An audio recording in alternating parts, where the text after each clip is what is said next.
Welcome to the Artificial Intelligence Podcast with your host, Dr. Tony Huang. Today's episode is sponsored by Skej. We're here today with Paul, our special guest. Paul, can you introduce yourself? Sure. My name is Paul Canetti. I'm the CEO, one of the co-founders of Skej. Very cool. So how do like the principles of UX design at Apple still influence your approach to the AI development design at Skej today? Yeah, it's interesting. Like when I started my career at Apple, this was pre-iPhone, just to age myself, and during the launch of iPhone. And so, if you think of like the last big wave of change in tech was like, mobile and apps and social, and now it's AI. And so I think a lot about this. And as you know, I'm also an adjunct at Columbia Business School where I teach like a course on UX and on product management. And we talk about AI, and a lot of the course is unchanged.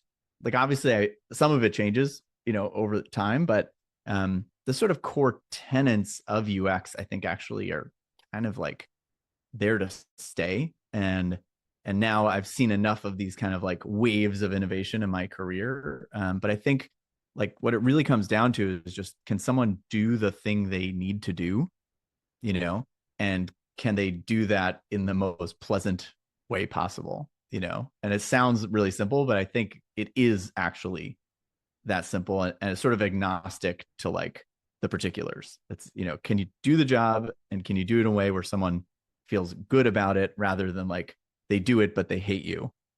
If you can do that, that's then you're in the category of better UX versus worse. So like how do you see as like what do you see as like the biggest UX challenge when integrating AI into like everyday tools like email and Slack, for instance? Yeah, so Sketch is interesting in that way because it doesn't really have a dedicated UI. It's not an app or website. It essentially is like a virtual human. So Sketch has an email address, and Sketch has a phone number. Sketch has a Slack handle. It goes the places that typically only people could go. So it's interesting, like when you think about, again, you mentioned my history at Apple, but like, these paradigms that we're sort of used to, swipe to go back, basic form fields, a pull down menu, or this, like none of that applies.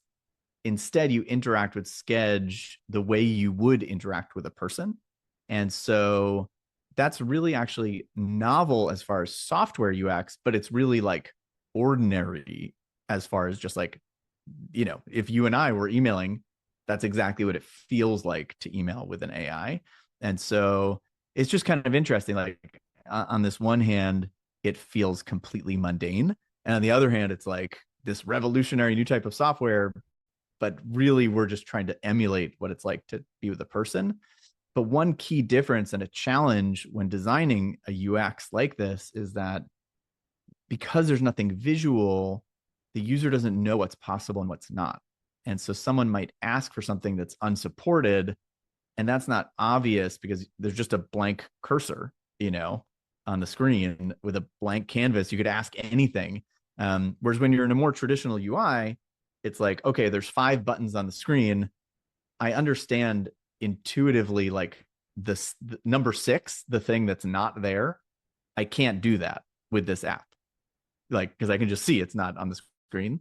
But with a chat-based or any sort of natural language-based interface, you just don't have those sorts of cues for the user. And so you have to educate them in other ways. I've seen like chat bots that have like little bubbles above the text input that suggests like what you should be saying, Yeah. or like like some starting text prompts in it to get this conversation started. Yeah. Yeah. I find like that actually helps out like newbies with like Yes. start like their generative AI journey. So in your like opinion, what's the definition of good user experience evolving as like technology embeds more deeply into everyday life? So I have this formula that, I sort of like live by in all my product work and that I teach in my classes, which is experience equals reality over expectation. Right. And so you can think of it like if you have a 1-for-1 match, it's like exactly what the user expected and you are able to deliver exactly that, that's just like the bare minimum you need. Like that would just be considered as like, yeah, it did what I thought it was going to do. You know, it wasn't bad, it wasn't good. It was just like exactly what I thought. And then if reality is worse than the user's expectation, then you're describing sort of a worse and worse, you know, experience as you approach zero or whatever. Or greater than one is better and better. And so again, I think that's true regardless of the type of software you build. But with AI, I think it's tricky because the expectations are sort of all over the map, you know, and you hear about how amazing AI is, and then you ask it something and it gives you a wrong answer, it can't do it, then that's a bad experience simply because you coming into it thought it was going to do something different. And so something that we really try to think about with Skej is we want to be the best in the world at scheduling, but it doesn't do things that aren't scheduling, or at least not yet. And we try to make that really clear and apparent so that people aren't asking it to do all sorts of crazy things and then disappointed when it can't, you know? But it turns out that scheduling is actually like a really deep rabbit hole, even as it is. But, you know, how do you sort of put those guardrails on? And like, you know, I don't know. I'm trying to think of a simple example, but like if you ask Skej to do something that it can't do, instead of just doing the wrong thing, it will just sort of gently say, ooh, I'd love to help you with that, but actually like, I don't know how to do that, or I can't do that. You know, but you could ask for this, or you could do this. And so because we don't have a UI, like you're saying, where you could like kind of give those little like tips, you know, we have to sort of give that information in the next response, like in the next email, in the next Slack message, and sort of like embed those little like tool tips or whatever in the messages themselves, which is tricky, but it works. So in your opinion, what's like fundamentally different about building AI products compared to traditional like SaaS or software as a service for viewers at home that don't know what SaaS is, or like Yeah, yeah. just your traditional mobile apps? Yeah, I mean, you know, these large language models, they are unpredictable in a very literal way. So like when you're building normal software, you can think of it like it's a bunch of if then statements. If this happens, you do this. If this happens, you do this. And that means that once the code is written, for any given input, the output will always be the same, no matter what, you know? Um, and LLMs just like aren't like that. They're non-deterministic in nature, meaning you could give the exact same input multiple times and you might get different outputs each time. And so again, I think a lot about the expectations of the user, and it's hard to form an expectation around sort of a moving target. And so one of the big challenges, that's also what makes AI so amazing, obviously, right? Like the same thing that makes it amazing and magical is sort of its biggest liability, right? Like LMs are sort of psychos. And so it's like, how do you, you know, let that creativity and flexibility like sort of run wild in all the ways that are great, but then you have to create these guardrails around it to sort of tame the beast. And so like a simple example, let's say that you ask Skej, you know, to offer times. I say, hey, I want to meet Tony next week. So, you know, it looks at my calendar, right? It's behind the scenes, and it says, okay, Paul has times, you know, Tuesday at 3 o'clock, 4 o'clock, 5 o'clock. And then it uses that data to actually write the message in a natural way. And it says, hi, Tony, you know, Paul is available Tuesday at 3 o'clock, 4 o'clock, and 6 o'clock. And so that's like a moment where even though it has the data, it could just sort of choose on its own to say something else, right? It could just say something wrong, erroneous, you know, hallucination, like they call it. So rather than just send that message, we have what we call these QA layers, which are other sort of layers that are essentially like proofreading those outgoing messages and comparing them to the primary data. And hopefully, in that case, the sort of QA layer would say, like, wait a minute, 6 o'clock wasn't on the list. So we're not going to send this message to Tony. We're going to send it back to the agent, and the agent has to rewrite the message using the data it was provided until eventually it sort of passes through that gatekeeper. And we have a bunch of things like that set up. So again, what makes an LM so amazing is it can respond naturally. It can respond in any language. it can write this awesome message, but the message could be inaccurate. So then how do you like create these protections, you know? So you end up having to build all of this extra layering that you wouldn't have to do with traditional software, you know? So yeah, it's challenging, but the end result, if you can get it to sort of stay on the rails, is something that really feels human, which is incredible. So like I'm really interested in like can you share some like specific failures or like setbacks in your AI training that made your team rethink the user interaction or like trust?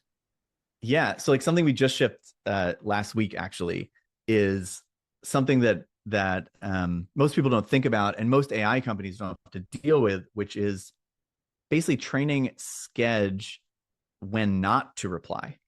Right. So normally, like if you're in a one-on-one chat with ChatGPT or another LM, every message you send, it is going to respond. And that's desirable. Right. It's funny, even if you say like, do not reply to this, it will reply and say, like, I won't. Like it can't not reply. But an assistant like Skej could just be left on like a reply all email chain forever. And all of a sudden the conversation is not about scheduling anymore, but it's still stuck in that reply all or in that group thread. And you don't want Skej chiming in on these random conversations, you know, between you and your clients or you and your boss or whoever.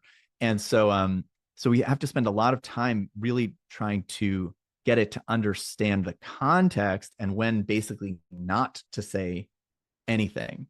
And so we just pushed a big update where it's a lot better at sort of knowing the difference. But it's tricky because, you know, occasionally you get a false positive, false negative where it ignores something it should have responded to, or it says something it where it shouldn't have. But yeah, it's a unique problem to what I call like multiplayer AI. Like most AI tools today are still just one-on-one, like the user and the AI, and no one else kind of knows about it. But here in this multiplayer environment, like it's sort of just joining the chat with a bunch of people, and it's representing you out in the world. So, you know, when it malfunctions, it's sort of like embarrassing for the user. And so it can't, like, it has to act properly out there. Just like if you hired a person and the person starts saying weird stuff on the email chain, you probably wouldn't like, you know, keep that person employed for very long. So the bar is really high for us, higher than sort of like a one-on-one kind of tool where even if the AI says something wrong, no one else would ever know about it. Whereas here, like it's very exposed. So that's a funny example, but you know, basically it's like Skej needs to shut up, and that's been surprisingly hard to program. So when you built your platform, what design principles are most important when you're like embedding AI into existing communication channels compared to like, just like building a standalone product?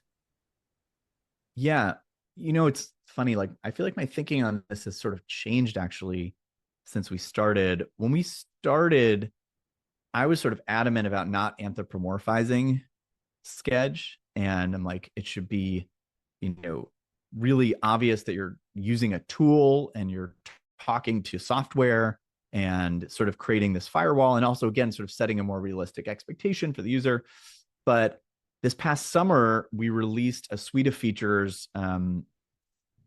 We call them the assistants, and basically it's like a cast of characters of personas that you can use. And so we have, you know, Lexi and Nicole and Jay and Toma and Dolores, and they each have their own name and photo and email address and unique personalities. And you can even create your own custom assistant. Like you could create, you know, whatever, any name at any email domain and make up a personality. And people really love these assistants more than sort of like OG Sketch. Um, and as I talk to our users, because we released the feature and I didn't actually realize how popular it was going to be. I was like, oh, this is kind of like a cool novelty.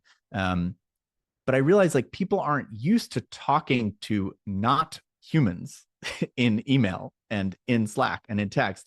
And the more human you make it and the more anthropomorphic it becomes, the more natural it is to communicate in those channels, you know? And so it seems obvious in retrospect, but that was something that really took us a while to come to. It's like, oh, right, you're used to talking to other people, so it feels much more natural if this presents itself as a person, you know? And so that's been a great learning. And I feel like we've sort of unlocked something really big in these past few months since we released that feature, because it's now very obvious to me that that's really what people want. They want it to look and feel like a person. And again, representing you out in the world, they want to say like, this is Lexi, my assistant. She'll help coordinate this meeting. And it feels much more natural, and you don't have to like explain what's happening to the other person on the thread. I mean, like right now, many people fear AI like replacing jobs, but you Yeah. advocate for like AI handling the jobs that people don't like. Yeah. Can you give some like best examples of like this happening today? Yeah. It's interesting. You know, I I think AI will take some jobs for sure. And I think that we should be honest about that. And like that's happened throughout history with different sorts of waves of automation. And, you know, even if you think of like the word computer, like 100 years ago, there was a job title called computer where you sat there and like computed numbers all day. And then there became a mechanical computer and a digital computer. Now we just call it a computer, you know? Um, and it took a lot of jobs. And so it also created a lot of jobs. And I think about that, like, I don't know, forget scheduling, but like, obviously everyone talks about engineering jobs being taken by AI. But when I look around, I actually see a lot more people that I know coding that previously were not coding. So you take like a designer who's a great designer, but would have to previously sort of rely on, let's say, a front end engineering team to implement those designs, right? To create some sort of React app, or I don't know, whatever. And now maybe the designer can actually do some of that front end dev work themselves using AI, something like Claude Code or Codex or whatever. So, in one sense, yes, like you're taking work away from those front end developers. But on the other hand, you're like birthing a new front end developer in the designer. And so I think our definitions of jobs are going to change. Like who is an engineer changes when more people know how to code or are able to produce code. By that virtue, I think more people will be able to design than they can today, because AI is actually quite good at design, and so on and so forth. So I think it actually sort of expands what each of us are capable of and could create new opportunities and new jobs, even as it takes away other ones. So I think about that a lot. And then as far as Skej goes, I mean, like, yes, some people use Skej instead of an executive assistant, a human, but most of our users couldn't afford to hire a human anyway. So it's not really like they're choosing AI over a person. It's they're getting the benefits of having an assistant where otherwise they just wouldn't be able to have an assistant. Like I always say, like if you can hire a human, you should do that. Like if you can't, like for the rest of us, there's Skej. But we also have actually human EAs that use Skej to help them in their work as they service their clients. So yeah, I definitely believe in a more like symbiotic future, I guess you could say. Uh, but the ground is changing every day, and I think it's going to be really hard to predict, like where it kind of levels out. So from your point of view, what types of like low value work are you most eager for like AI like Sketch to automate in like the business context? Yeah, I don't know if I think of it as low value, but it's sort of like generic work, right? Things that sort of any reasonably intelligent person could do that doesn't necessarily leverage that individual person's skills and passion. Uh, so let's take something kind of adjacent to Skej. Like a feature request we get a lot is, okay, you and I want to meet for lunch, and my office is in this neighborhood, and your office is in this neighborhood. Maybe Skej could find us a place to meet for lunch and make a reservation, right? So today cannot do that, but you can imagine how that could sort of grow out of it. Like it's already booking the lunch, so might as well like go all the way. And that's the sort of thing that anyone with Google Maps and Yelp or Resi or OpenTable like could figure out. You don't need to be like there's not a particular skill I would say you need. You just have to like know how to use the internet and understand like the basic requirements. And so that's the perfect sort of thing that I think we could offload to AI. And then the human that maybe would have done that in the past, maybe it's me or you, right? We're the ones meeting for lunch. Now that time is liberated for us to do something really like uniquely suited to us. Or let's say that I had a human assistant and that assistant was using an assistant like Skej to do it, then it liberates him or her to do something really unique to them. You know, like I had an old boss at Apple, a mentor of mine, who said, you should do the things that only you can do. And that always stuck with me. And I think AI really, to me, like that's a really optimistic case for AI at the individual level, as well as sort of the team and corporate level, is like, if it could liberate us all to like do the things that we are uniquely like equipped to do, and all this sort of generic work that like anybody could do this, like submitting expenses or something, you know, anybody could do that, but we all just like kind of suffer through it. And that's how I feel about scheduling, by the way, which, you know, is why we started the company basically, because me and my co-founders were like, this is insane. Like I have a calendar connected to the internet. You have a calendar connected to the internet. Like, why am I personally spending so much time doing this? And being able to offload that is incredible. Like I haven't scheduled a meeting for myself in, you know, probably a year and a half. And it's like, it's amazing. Like I can't believe how much time I used to spend doing that. And when you multiply that by all the different things that AI could help us do, I think that's like really liberating and will allow us all to do things that we are uniquely equipped to do. Did you ever experience any type of resistance to AI in the inbox from like users or like industries? Yeah, I mean, we get asked about this all the time. So we've taken an interesting position. Like, we do not embed ourselves in the inbox. It's a standalone email address, right? So if you have, you know, Lexi as your assistant, it's Lexi at skej.com. And if she's on an email thread, she can read it. And if she's not, she can't, you know? And so other AIs are sort of in your inbox, like triaging and reading every single message. And never say never. Maybe eventually that will make sense for us. But right now, it's very much up to the user. You know, if you add Skej to a thread, you could delete all the quoted text. You could delete the attachments. Like you can do whatever you want and sort of, you know, decide what Skej is privy to or not. But I do think it's interesting that people are so sensitive about it. Like, for instance, I think this is why Gemini isn't in Gmail by default yet, or why Copilot isn't in Outlook Mail by default yet. Like there are little like, you know, overlaps, but if anyone was going to put their AI in an inbox, like it should be Google or Microsoft, right? But people are kind of squeamish. But then if you really think about it, it's like Google already has all my email, of course, or Microsoft already has all my email. Like if you're using Outlook, it's on their servers. They already have it. So what are people afraid of exactly? Like, you know, and so I think that part of it is just the Overton window. I think it's like the same reason that people didn't want to use cloud-based email in the first place. They wanted to have it on their servers, like in the basement of their office building or whatever. And now nobody does that, and maybe the government or something. But I think that's my prediction, that eventually like that Overton window just shifts, and everyone's kind of like, oh, these companies already have all our data anyway.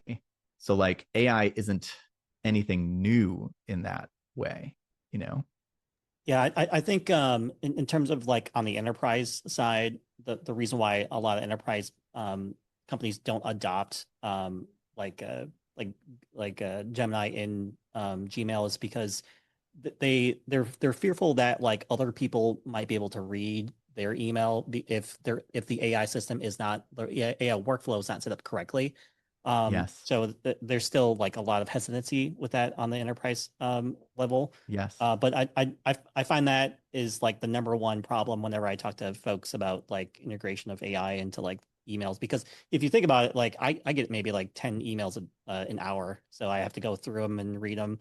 I'd rather have an AI read it, honestly. Totally. Right. But And it's yeah, funny, people differ even with human assistants with this. Like some delegate their inbox to a person. They're like, please just manage this for me. And others really hold that, you know, like close to the chest and And I think in the end, probably that makes sense. Like each user, each team, company should be able to choose whether they want that level of, you know, invasion or not. And I think there's a real trade-off between sort of like privacy and security versus convenience. And that's true in a lot of things. But it's funny, as far as like data leakage, you know, the ways that that can happen are either if you use the data to train the model, and so it could end up, if it trains on all of Tony's emails, then you know somehow that's going to like leak out in the future. But all these, the big foundational companies claim that they don't use any API based data for training. It's in the terms of service. And so I, assuming that that is true, like we should be good. But the other way, and this is something we've thought about a lot, is let's say, okay, let's say that you and I are on a thread again with one of our assistants, like Nicole, and then you write to Skej one-on-one, and you're like, "Hey Nicole, push this guy out." Like, you know, like I hate that guy, Paul. Like, push him out to November, you know, whatever. Um, you wouldn't want Nicole to then relay that to me and say like, Tony says you're a jerk. That's why I would offering these dates in November. And so that has nothing to do with training data, but it does have to do with sort of data leakage and understanding sort of like who is privy to what. And so we have this framework internally we call lowest common denominator. And so when Skej is reading or forming a message to a group, it only has access to messages that everyone in that group also has access to. Or if it's looking at calendar events, it can only access calendar events in this particular run that both of us are on. And so it wouldn't be able to recall something that only I am in or only you are in, or any subset of the group. And so it's looking for sort of the lowest common denominator among this group to ensure that there's no leakage sort of thread to thread. And so, yeah, a lot of these considerations are I think really important in building trust, you know, because again, a human assistant would just sort of intuitively understand, like, oh, I get it. Tony doesn't want Paul to know this. But the AI, you know, why leave it to chance? Like, better just not to give it access to that data at all. So there's no opportunity for it to make a mistake there. That's how I think about it. So do you think that like a chat first approach is like the future paradigm, or like will chat simply be embedded in like traditional like app structures? Ugh, this is the question. I just got coffee with like a director of UX at Google this week, and we were debating this. Like, you know, does chat live inside an app, or does apps live inside chat? You know, and what I mean by that is today like the sort of unit uh, is the app, and then chat is like an interface element within an app. Even something, you know, like you know, I don't know, some random booking website or something, you'll see like a little chat widget pop up, and maybe that has an AI in it. And then the inverse is that basically like chat becomes the primary sort of input output, but you have elements of apps that look familiar but sort of show up in line. So this is already happening. Like if you use ChatGPT and you ask for a location of something, it'll load a map inside the chat, you know. But you could also imagine a company like Google Maps releasing like a little chatbot on top of their map, and it's just the exact mirror image, you know. It's two visions of the future. And in general, I don't know how it's gonna you know end up, but I have this more broad framework I call like the Russian doll effect, and it's that every new form of media becomes a piece of content within the next form of media. So what I mean is like you can think of radio, right, which is audio only. That became just a part of television. So this is a new medium where audio became sort of just a component of a larger medium. And then if you think about websites that had videos embedded, it's like all of television now became content within this new paradigm. And now websites are just content within an app. You know, so you're in Instagram and you tap a link and a website's loading inside that app. And so if you follow that all the way through, it sort of implies that apps themselves will be swallowed whole by whatever the next paradigm is. Um, so that may or may not happen, but that seems to be like how it's been going for the last 50 years or so. Uh, and and we'll see. But I do think I don't believe that natural language is the end all be all. I think that things like maps is a great example. For instance, some things are inherently visual, and you can't cram everything down to words. But a lot of traditional UI could become natural language, but some things you're still going to want to scroll and click and, look at. Your family photos can't just be like text. It makes no sense. So do you see like an appless productivity becoming mainstream where like people interact with AI through conversations instead of like clicking and filling out forms? That's what we're currently doing. I definitely think there'll be less forms. I think like you and I just happen to be living through this weird period where like everything is an online form. And like before this period, you would just get on the phone with someone and they would say, like, what's your address? Okay, it's this, this, this. What's your phone number? This, this, this. And today we click and fill in all that information ourselves. And in the future, we're just going to be talking to an AI either through chat or maybe possibly on the phone again and just giving that information like free form. And it's essentially, you can think of it like it's the AI's job to fill out the form, right? So like the back end, like the database that is storing your first name, last name, address, whatever, like all of that's the same.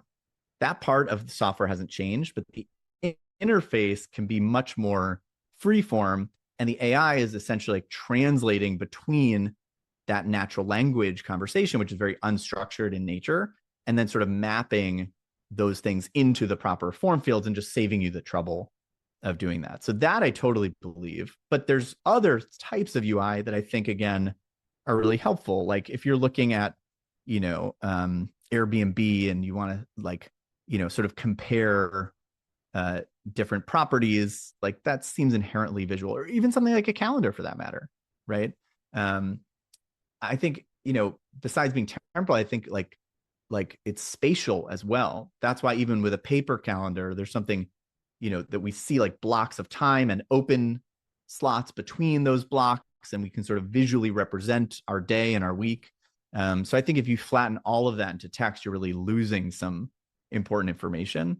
So I think in the end, it'll be some sort of hybrid, but in particular, it's funny, like this semester, I still teach a unit on like form fields in my UX class, but I'm sort of doing it thinking to myself, like, you're not going to need this. So in your opinion, how is AI shifting consumer behavior in the digital communication space? Like do users want like invisible tools? Yeah. What I've learned so far, and this is all, kind of, again, shifting under our feet, mine included, and anyone that claims to know, like, definitely is just making it up. But what I've observed with our own user base and in my own research so far is that people want other people to help them, and they sometimes don't care if those other people are robots. And so some tools are tools and are software, and people will want them to be software. When you think about replacing TikTok with AI, it's like, I don't know what that would mean, right? Like a chatbot that says like, here's your next video. Like that wouldn't be helpful, right? Like that deserves UI. But a lot of things, I think a lot about just like, what do rich people do?